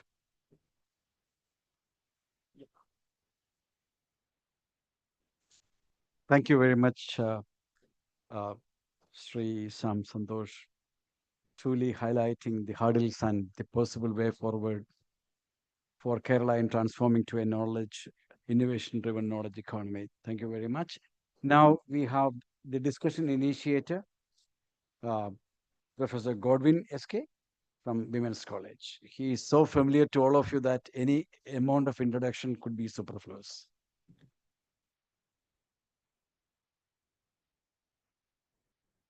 Dear friends, since I'm not here to summarize the words of my uh, panel members, but rather I'll like to raise some of the issues that has been already brought about by them. Um, One, as has been pointed out by the theme of this particular session is to moving in the context of from this COVID-19, how do we move to the other one? So broadly, how do we move from a kind of remittance driven economy to a broadly knowledge driven economy? That constitute the central theme of the whole discussion points. There are a couple of things.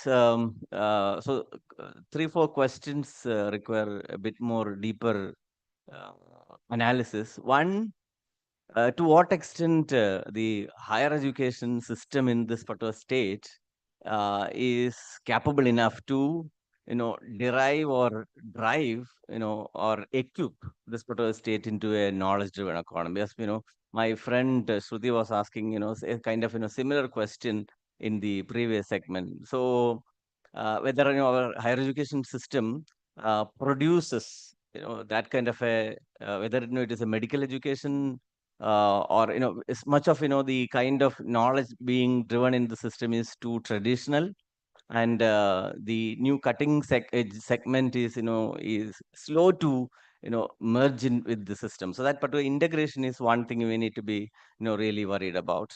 The second question, while we speak about the question called governance, so the usual equation of C plus I plus G, this the whole 80% of this particular economy, where the private sector segment is always suspicious of the 20% of the G is doing fairly so, because governance is one part, especially the bureaucracy is component, because we are currently having a government who's the head of this ministry. The CM started with his the government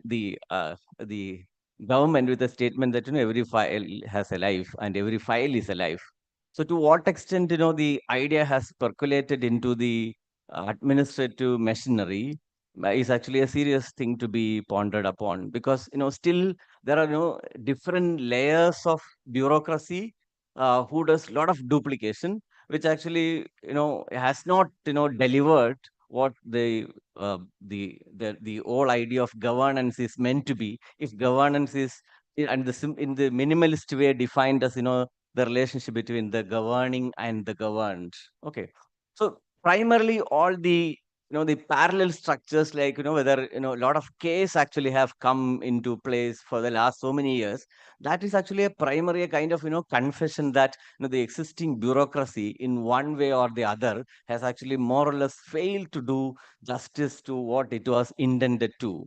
So this is broadly a kind of a question that I would like to be raising it upon. So meaning, though we are quite fanciful about the kind of the technology kind of changes happening, lot of actually people who are privileged, who are educated, who are having better incomes, they can actually get, or they have realized a lot of improvement in the way of conducting or being part of this particular governance through the use of digital technologies. But a large segment of the population, they still depend upon the traditional means for realizing this particular one. So the huge digital divide, KFON of course is an attempt at that particular direction. So we have now moved a large segment, because still it hasn't come into the new technologies haven't come into terms for the large segment of masses, because still the old government system, they still want instead of the electronic verification, they still want attestation by meaning gazetted officers. They still want hard copies for everything. So a lot of changes need to be taking place in that particular dimension. Maybe some of the changes actually, instead of going to some government offices, now we are going to Akshaya. Now that particular person has become very powerful in that particular area. So lot more need to be done with regard to this governance structure in the simplest of the terms. Third, as Professor Dinesh was was indicating, there exists a huge, meaning positive relationship between this, the R&D investment as well as the innovation. We are actually, the country as a whole is lagging behind, and Kerala is no exception in that particular sense. So a lot of areas we still need improvement in terms of sharing of, especially dissemination, because we have a huge agriculture department, but meaning the size of structure we created in the 1950s when the economy was having a substantial share, we continued to maintain this particular at the public sector and as part of the budget. But what extent this agriculture sector is actually performing, is actually a question that we need to be reflecting in the field of this one. And the final point that I'll conclude, in this particular process of digital expansion, we also need to be thinking about this inclusion question, because inclusion is something that especially in the field of higher education and in terms of dissemination as well as in diffusion of technologies and absorption of technologies is actually lagging behind. To give one instance, and I'll conclude. For example, going by the data that we have generated for the University of Kerala, the number of students in higher education getting from the scheduled tribe students getting admitted in the University of Kerala is actually 1.68%, though they have been meaning allotted about a reservation of about 5%. But if you look at the past percent of scheduled caste and scheduled tribe population in higher education, it's actually 10 to 20%. So we need to be reflecting seriously on whether we are able to include the schedule, meaning the marginal kind of population that we often refer to into this particular this innovation economy. Okay, so with this particular 4 questions I conclude, and I'll leave it to you. Thank you. Yeah, thank you, Professor Godwin, for raising those interesting questions and remarks.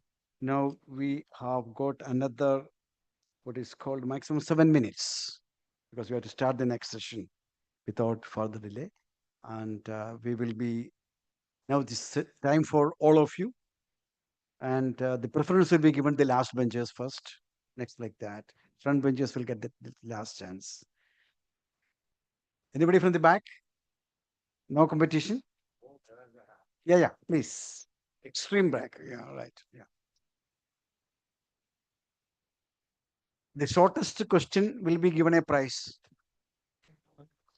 Good afternoon. My question is that there is a gift on studies shows that there is noticeable lag between spending for R&D spending and patent production in state Kerala, like a state like Kerala. So how can this type of challenge can be overcome? That's the question. Okay, very interesting. Yeah, next question. Like short questions. Particularly from those who are sleeping.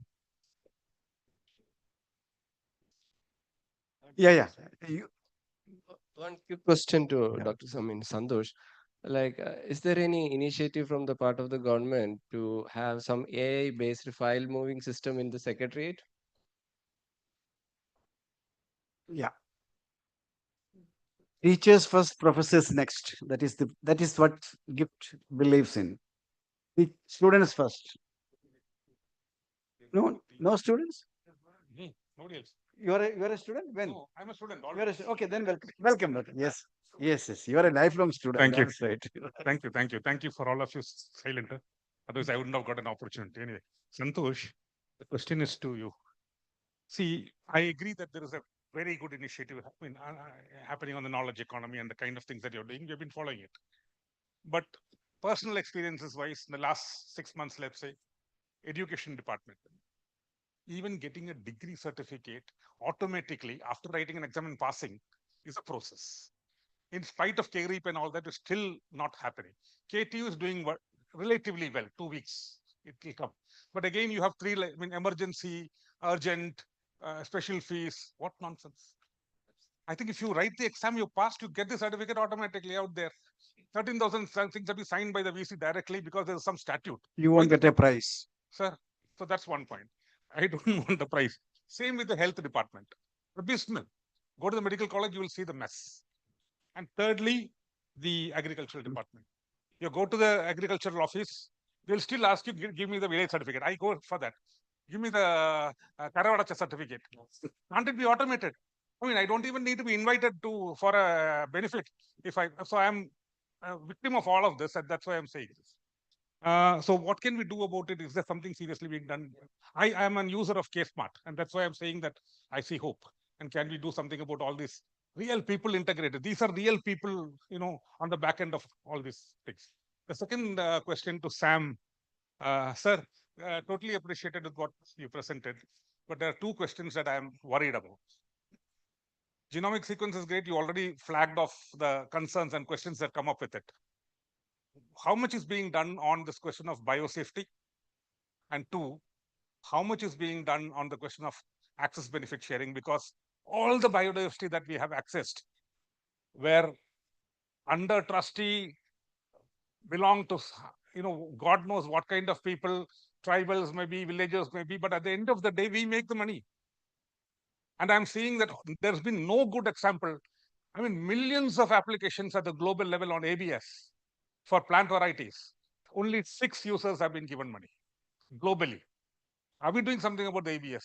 And we are now discussing a plant treaty globally. In this year, we'll finalize a plant treaty. Yeah, a terrible plant treaty, and we are opposing it because it's an abysmal system. And we are going to be a huge holder of biodiversity is going to be the loser. So is there some thought, while we are great with all these ideas of startups and all that, the back end of the basic resources and the owners of the resources, they need to get back the resources, money in some sense. Thank you. I think you raised a very important question. Yeah, but it's slightly longer. Yeah. Who raised? Yeah, that's right. Yeah, those with the gray hairs are not normally given, but exception. Anyway, you need not give me the prize. No prize. My question is to Dr. Santosh Babu, based on one of my experiences. The digital survey is going on in Kerala. And if they invite you to present your document in front of them, but requires some document from the village office. Village office have not updated the data, but you see 10 people sitting before laptops with a muscled face. How can we solve this? Anyway, I am happy that normally IAS people are also muscled, but unfortunately you are not like that. Okay, very good, very good. I think answer is given here. Please, from the back. Yeah, please. Yeah.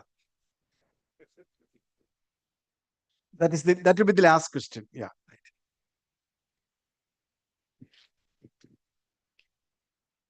Okay. Is Kerala's knowledge economy is truly inclusive, or is it mainly benefiting the urban elite?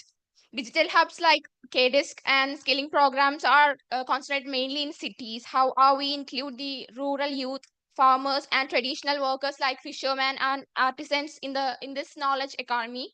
While we are talking about the digital transformations, are we unintentionally widening the digital divide? Are rural areas prepared? Do they have the internet? Do they have the digital literacy or the support to benefit? Excellent question. Give her a big hand. Such a right question. Very good. Excellent question. Yeah. I think that question is actually enough for the whole session. The session is made. Now, half a minute answers, if at all. Sridhar sir, I am also in the same situation like you are, and that young man who asked that question. എന്തിനാണ് ഇത്രയും കഷ്ടപ്പെടുന്നത്? വളരെ simple ആയിട്ട് ചെയ്യാൻ പറ്റുന്ന കാര്യമാണ്. So K smart എൻ്റെ ഒരു വിഷൻ ആയിരുന്നു. അപ്പൊ K smart is a base on which we can create a governance system where every individual is identified and we only create meta data. ഇപ്പൊ എന്റെ പേര് Santhosh Babu, father mother date എല്ലാം പിന്നെയും ചോദിക്കേണ്ട കാര്യമില്ല. I came somebody else. അതാണ് പ്രശ്നം. Yes, yes. അതിപ്പോ എന്ത് ചെയ്യാൻ പറ്റും Integration. Sir? That is the, ഞാനത് പറഞ്ഞു തീർത്തോട്ടെ. there's no system. This is ഞാനത് like പറഞ്ഞു തീർത്തോട്ടെ. creating silos. Yeah, IBPMS. Yeah, I know. So simple. Another 10 seconds. There is a solution for this? Technology is not the problem. It's about the mindset. As I said, someday I hope to convince the people that we can all come together and create a system where everything is available on the click of a mouse. ഒരു Facebook നോക്കുന്ന ലാഘവത്തോടു കൂടി രാവിലെ നമ്മൾ എടുത്തു നോക്കും, മുഖം കൊണ്ട് open ചെയ്യുക, ഞാൻ ഏതൊക്കെ ഡിപ്പാർട്ട്മെന്റ് എന്തൊക്കെ ചെയ്തു അതിന്റെ ഒക്കെ അപ്ഡേറ്റ്സ്, പേയ്മെന്റ്സ് എല്ലാം കൊണ്ടുവരാൻ പറ്റും. Today we are with API revolution ആണ് നമുക്ക് വേണ്ടത്. We have an application process interface order from the government of India. We just need to connect across. വളരെ വളരെ സിമ്പിൾ ആയിട്ട് സോൾവ് ചെയ്യാവുന്ന പ്രോബ്ലമാണ്. ഞങ്ങൾ കേസ് മാർട്ടുമായിട്ട് മലടിച്ചുകൊണ്ടിരിക്കുന്നതുകൊണ്ടാണ് ചെയ്യാൻ പറ്റാത്തത്. But I think will do. But on the file flow, somebody is keeping for 70 days. I have a solution for that. I told Honorable CM also that your file is completely online.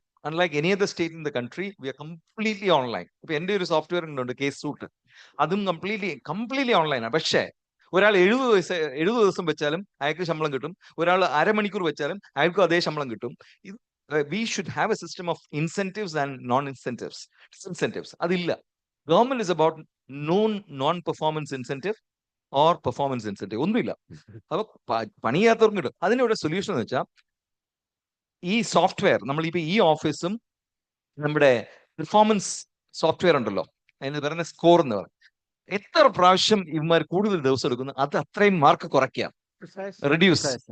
Yeah. So I stop with that. Okay, I think, yeah.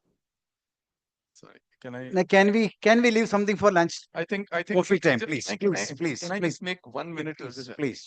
So I think in this entire hall, I'm the only person who actually was right in the middle of treating patients of COVID and of actually working with COVID patients.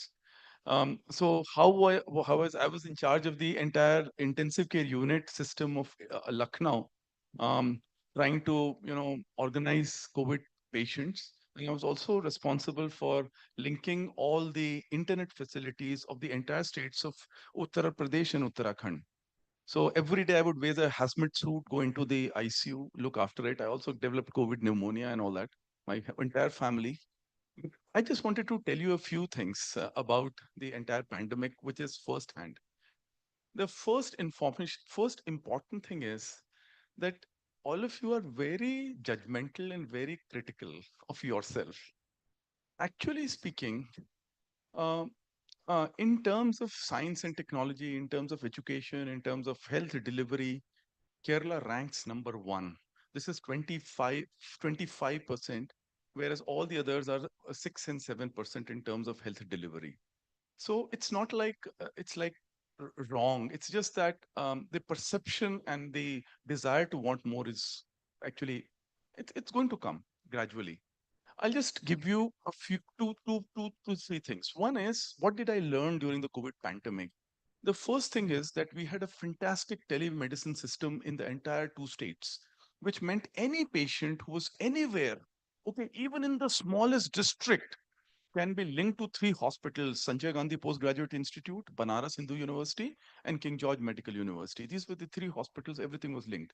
So the additional chief secretary at that time, he called me and he said, how much money do you need to link all of them? How much time do you need? I said, give me a week and I'll let you know. And I realized that no money was required and no time was required. In 3 days, we could link the entire 52 districts of Uttar Pradesh with these 3 hospitals. And how?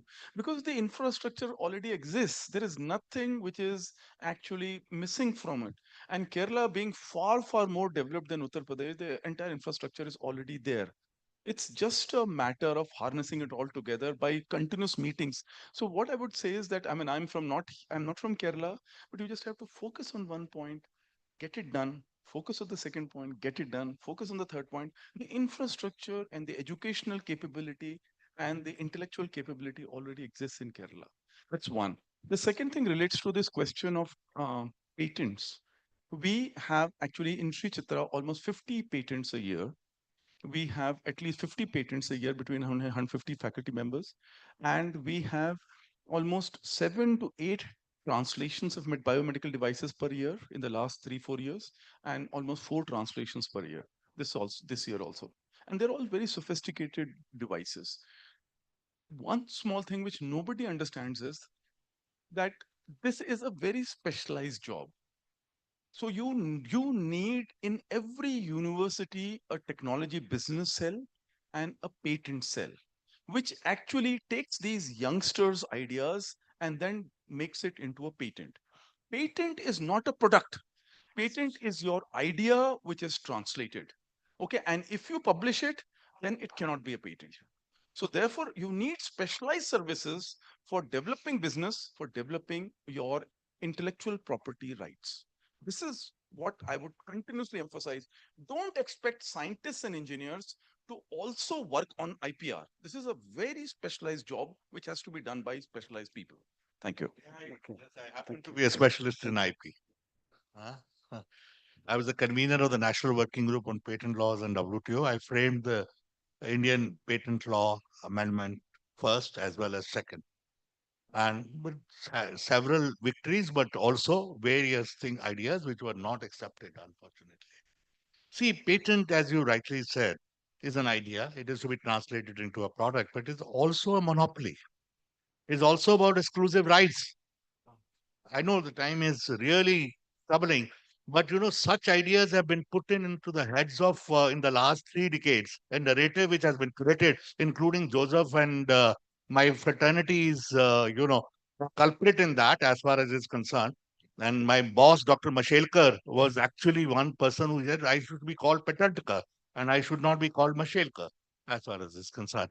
So see, but today we have a situation of that we are flooded, dominated by patents of the foreign patentees as far as concerned.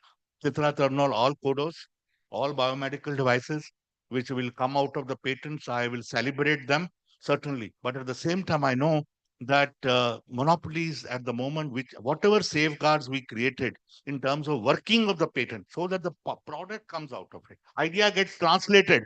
For that, now the foreign patentees don't need to even file information. Patents examination, the rules have been changed by whom? My friend Sanjeev Sanyal, who's an economic advisory closely. Vivek Devroy, unfortunately, he's passed away. He's not around to answer me even as far as it's concerned. Right from early 90s, we have had debates and discussions on what is a patent. We must understand. Every R&D is not for filing patent. It's for absorption. It's for assimilation. It's for, in fact, converting something into a useful product, an idea. Necessarily, IP is to be worked upon as far as is concerned. And it requires a detailed discussion how intellectual property is coming in the way of innovation itself, because every innovation requires multiple ideas to come out. Products are complex today's systems, so they cannot please one patent can become a barrier. As a result, everywhere in the world there's a rethinking on patents and patent laws, but that requires another lecture. I don't want to at the moment even exploit that particular opportunity which I have. I think we must give a. Shall we give a big applause to the panelists so that okay. Some Santosh, I think we'll discuss. Yeah, I think I didn't give chance to 2 of you, I suppose. That's okay. Yeah, because we have exceeded our limits beyond our limit. Okay, thank you. Right. Yeah. We'll have a cup of tea. Thank you all. Now let's break for a cup of tea and